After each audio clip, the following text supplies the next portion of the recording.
ang adlaw bugat kaayo, ug ang problema murag walay katapusan. Ug ang kasing-kasing na punog sa kabalaka, ayaw kahadlok, duol ra ang Ginoo kanunay.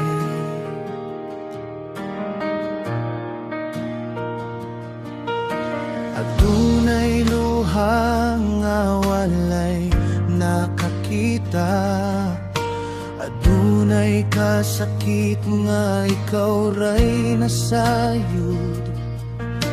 Apan ang Dios wala gyud mibiya, sa matag higayon kauban siya kanato. Bisan mo bati ka kahuyang karon, ang Ginoo maoy imong kusog ug saligan. Ang Dios sapat na sa tanang higayon, sa kalipay ug sa kasakit sa atong kinabuhi. Kung ang kalibutan mo biyakan nimo, ang Dios magpabiling dili siya muli kay kanato. Ang Dios sapat na kanunay siya anaa, sa unos ug sa kahilom kauban siya nimo.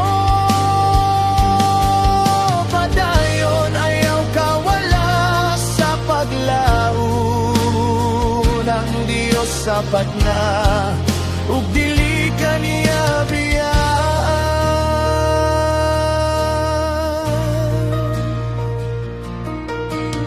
Kung ang dalan sa unahan dili klaro, ug ang kaugmaon makapahadlok tan-awon, hinumdumi ang mga buhat niya kanihato. Ang Dios nga matinud-anon hangtod karon ug ugma.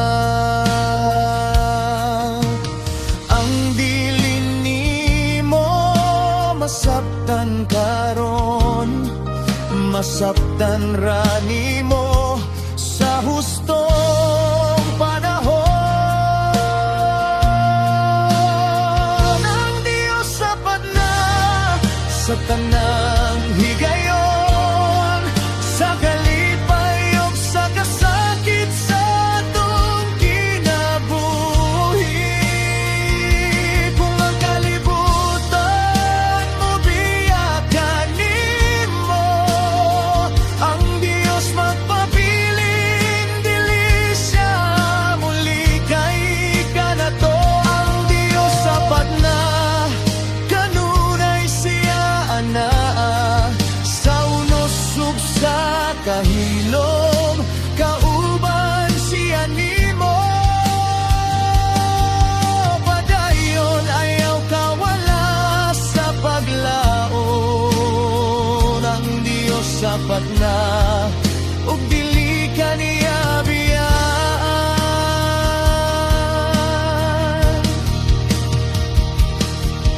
Kung kapoy na kaayo ug gusto nang mohunong, iduol ang tanan sa Ginoo nga gamhanan. Sa imong pagluhod makaplagan ang kusog, kay ang grasya niya labaw pa sa imong kakulang. Iya kang gihigugma, walay kondisyon. Ikaw iyang anak, dili ka niya pasagdan. Ang Diyos sapat na sa tanang higayon, sa kalipay ug sa kasakit sa atong kinabuhi. Kung ang kalibutan mo biyakan nimo, ang Dios magpabiling dili siya muli kay kanato. Ang Dios sapat na, kanunay siya anaa, sa unos ug sa kahilom, kauban siya nimo. Padayon ayaw kaalas sa paglaon, ang Dios sapat na, ug dili ka niya biyaan.